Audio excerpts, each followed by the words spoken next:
also an opportunity for governments to reach out to investors, and India has been doing just that for the last many years.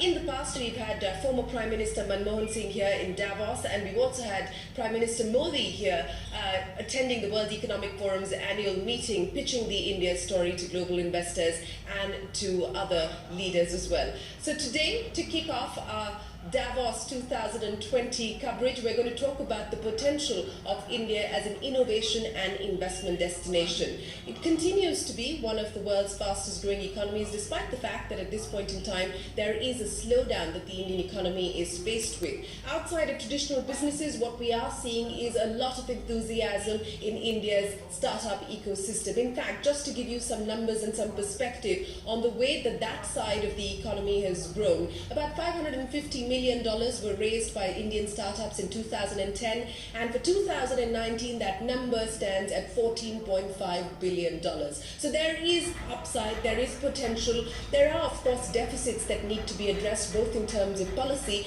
and one of the big questions though is, can technology be the lever that can be used to bridge some of those crucial deficits, for instance in healthcare and education. So let me kick things off. This is going to be an interactive conversational session. Let me go across to K.T. Ramarao, the Industry and Technology Minister from the state of Telangana. So as I pointed out, states here also pitching their story. So you've got a little bit of the federal competition going on here in Davos. What's the case for India that you're making? Well, firstly, thanks Shireen for doing this. Really appreciate the opportunity, and thanks to Government of India as well for co-hosting this event. India is one of the most compelling business stories I think the world has come to start believing in, and the world has come to start looking at it in the right light. Few factors that really work well for us.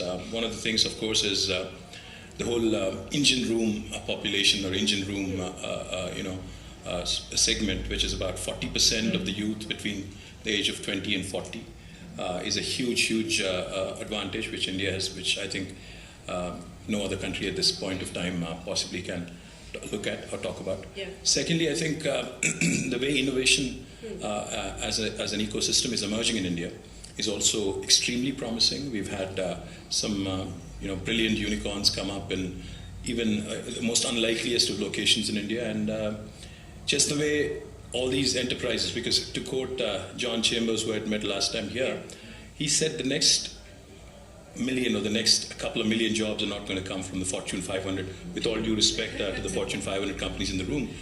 The next millions of jobs are going to come from this next wave, which will emanate from the startup ecosystem. And so I think India has a huge advantage, which I believe this government, both in Delhi and also in Hyderabad, in the form of our government in Telangana, are going to leverage. One very quick follow-up question, and then I'll go across to the DPIIT Secretary, Mr. Mohapatra.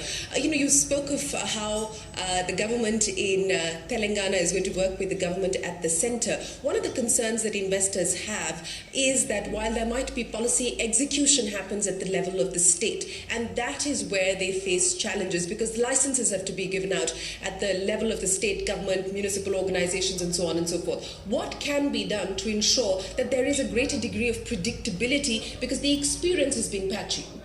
Well, three things. In fact, firstly, like you said, we all operate under the larger rubric of India. Of course, Government of India being a very supportive government in Delhi, we appreciate what they've done for us. I think three things that really work from a state perspective, because while the larger policy decisions are made in Delhi, the action is in the states. That's a fact. Three things I am focusing on, and Telangana is focusing on personally. Ease of doing business, we are number one in India. Yeah. And most importantly, the cost of doing business has to be lower. And the quality of doing business has to be improved. So these three aspects bundled together. When I say quality of business, I mean the quality of talent, the quality of human resources, the quality of infrastructure. Yeah. And I'm a firm believer, and I've said this to Prime Minister Modi as well, I'm a firm believer in the 3I mantra. If India has to really propel itself into greatness, innovation, infrastructure, inclusive growth.